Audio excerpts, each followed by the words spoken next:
siamo quasi arrivati, diciamo quasi, a metà stagione. Che primi bilanci possiamo trarre da questa parte di stagione?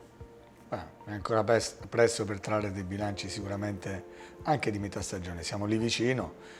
Io credo che il girone di andata sarà importante valutare tutto quello che sarà alla fine del girone di andata, un po' per tutti, per quello che riguarda le ambizioni di ognuno di noi. La nostra ambizione è quella di mantenere la categoria, siccome adesso ci troviamo dietro, il desiderio è quello di poter arrivare all'inizio del girone di andata con dei punti in più che ci permettono poi di poter lottare per la salvezza, che alla fine è il nostro obiettivo finale.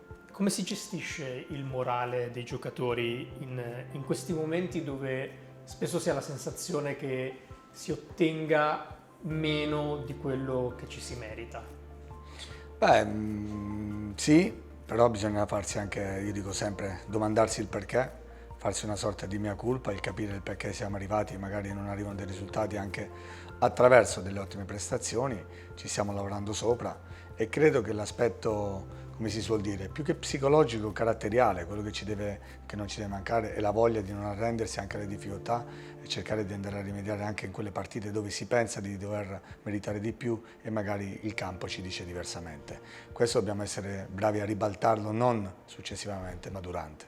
Per 4 volte quest'anno la squadra è passata in vantaggio e per poi purtroppo perdere la partita. Come si spiega questo tipo di direzione che prendono poi le partite? Ma io credo che siamo passati anche in svantaggio e abbiamo rimediate. È successa anche l'ultima partita, per quello ogni partita ha un po' una storia a sé. Effettivamente ci sono state delle partite dove abbiamo fatto molto bene, siamo partiti alla grande, dove potevamo sicuramente o andare a chiudere la partita o cercare un po' di essere più bravi negli ultimi minuti nella fase difensiva, ed è quello che un po' ci ha fatto perdere dei punti durante queste gare. Credo che dobbiamo essere più bravi, stiamo andando in questa direzione, di gestire meglio quelli che sono insomma, gli ultimi 20 minuti, mezz'ora di gara, dove spesso o ci siamo fatti rimontare o perlomeno non siamo stati bravi a riacciuffare la partita. Il Venezia è una squadra internazionale, tante culture, lingue anche molto diverse tra loro. Com'è stato assemblare, mettere insieme questo gruppo durante l'estate? Ma questa è una cosa che mi incuriosisce, che è positiva, perché non è la prima volta che alleno tanti giocatori che vengono da tante nazioni. Devo dire che qui bene o male riescono anche a parlare tutti quanti la lingua, l'inglese, un po' devono imparare anche giustamente l'italiano perché sono qua in Italia. Mi è capitato in altre occasioni ragazzi che non riuscivano nemmeno, tra virgolette, avere un traduttore in campo, il che non aiuta. Per quello cambia poco, cambia la cultura, tante culture sono anche dal mio punto di vista, ci aiutano a far crescere i ragazzi, hanno una mentalità aperta e hanno anche il desiderio di migliorarsi giorno dopo giorno. E questo credo di avere un gruppo che sotto questo punto di vista è meritevole di risultati migliori. Parliamo anche di qualche singolo, ad esempio poi Giampaolo sappiamo che aveva avuto delle offerte ma decide di restare e il suo legame con la città è un po' l'ispirazione per tutti gli altri. Beh, un po' diciamo il nostro senso di responsabilità e il senso di appartenenza che ci deve accompagnare nelle nostre avventure, è quello che cerco di trasmettere ai ragazzi. Noi rappresentiamo una maglia, oggi rappresentiamo quella del Venezia e lo dobbiamo fare nel migliore dei modi. Credo che sia proprio un'educazione che deve nascere anche dal senso, un po' anche della famiglia. È una cultura dal mio punto di vista proprio familiare e noi dobbiamo ritenere in questo momento il Venezia una grandissima famiglia sotto tutti i punti di vista e questo ci aiuterà ad affrontare meglio i periodi positivi e anche quelli negativi. Nicolussi Caviglia sta dimostrando di meritare a pieno la categoria. Si aspettava un impatto così e quali sono le caratteristiche che più le piacciono del giocatore? In quali invece deve crescere?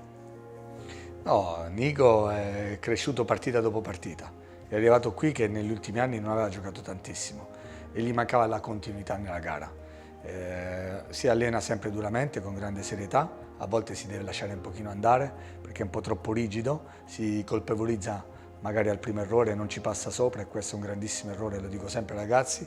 E quello che è passato, guardiamo al passaggio successivo, la giocata successiva per poterla poi fare meglio se non è andata bene e cercare di dare continuità a quello che sta facendo. Lui sta sì crescendo ma non basta, non basta perché tutti quanti dobbiamo crescere di più, compreso l'allenatore, perché per poter arrivare alla salvezza abbiamo bisogno di dare tutti quanti qualcosa in più. Invece tra i pali c'è Stankovic che è il titolare dall'ottava e non ha più mollato il posto. È molto giovane, però si è fatto trovare pronto. Ma io credo che sul discorso dei giovani, io dico che noi solo siamo un po' poco aperti al discorso di poter far giocare tanti giovani all'interno della squadra. Vedo che in Europa si fa con più tranquillità, con più serenità, non si va a cercare di valutare il ragazzo solo per l'età, ma per le qualità. Io ho fatto una scelta legata a quelle che sono le qualità, a quello che vedevo, in questo momento è lui, ma non è detto che sia da qui alla fine sempre lui il titolare. Partita dopo partita se la devono giocare, allenamento dopo allenamento se la devono giocare, lui in questo caso con Jessico Iolona. Sente che per quanto riguarda almeno il nostro campionato, per quanto riguarda la sua esperienza in Serie A, che si deve prendere delle rivincite a livello personale? No, è un discorso che faccio e ci pensi sempre da anni, no? E mi fanno sempre la stessa domanda. Io cerco di lavorare per la mia squadra, il senso del noi prevale sull'io e credo che se lo dico sempre agli altri sono il primo a doverlo pensare e siccome lo penso più a dare soddisfazione alle persone che sono qui a lavorare nel Venezia, ai miei ragazzi, alla società e alla mia famiglia, più che personalmente. Per quello mi auguro di dare gioia agli altri più che a me e poi la mia gioia sarà una conseguenza.